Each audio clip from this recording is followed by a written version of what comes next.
8 years ago, a Pentagon committee called the Defense Science Board issued a very stern warning. Quote, "The cyber threat is serious," they wrote, "with potential consequences similar in some ways to the nuclear threat of the Cold War."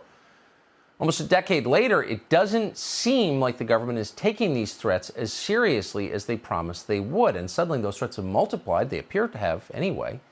When hackers shut down the gas supply to the eastern seaboard earlier this year, for example, the White House said it was a private matter. And watch how Joe Biden's top spokeswoman reacted yesterday to a hack of about 250,000 servers operated by Microsoft. Microsoft says that hack came from China. Here's how the White House responded.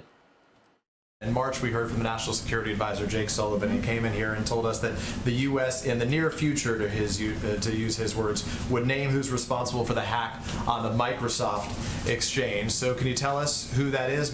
Several months have passed and what the holdup might be.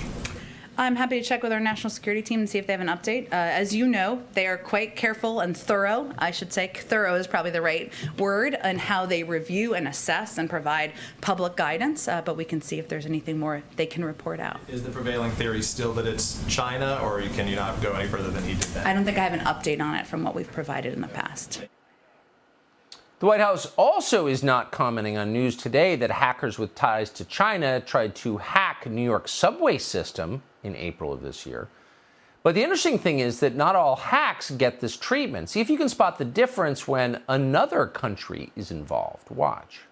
President Biden certainly thinks that President Putin and the Russian government has a role to play in stopping and preventing these attacks. Hence, it will be a topic of discussion when they meet in 2 weeks.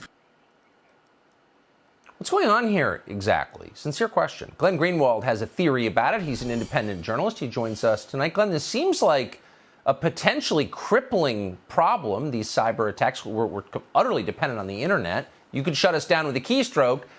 The responses from official Washington are puzzling. What do you make of them?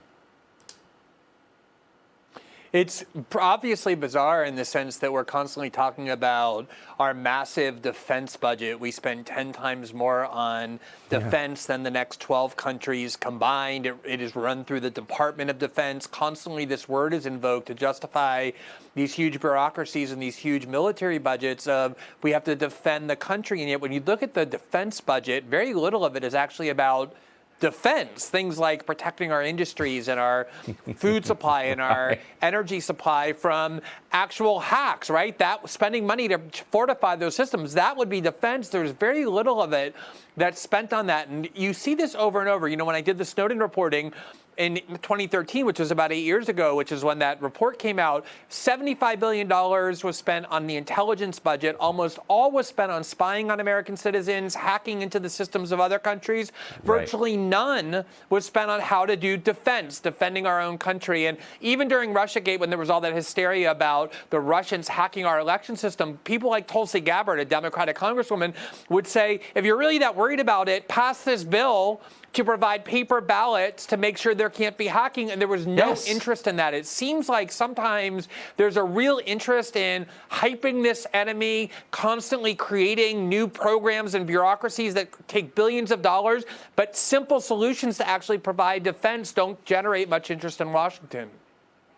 That's such a great point about paper ballots. And people just weren't interested. I vaguely remember this. People were not very interested, actually, in protecting the system with paper ballots, which would do it.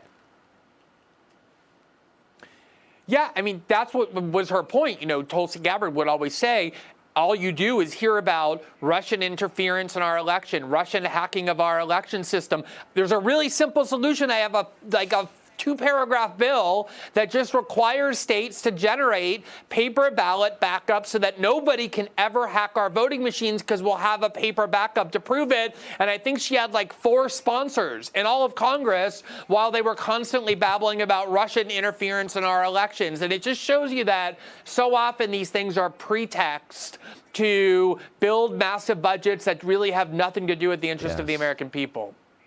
It's totally and exactly right. And your point about our food supply is ominous and true. The country's biggest beef supplier was just taken down with a cyber attack the other day. Glenn Greenwald, I appreciate your coming on tonight. Thank you.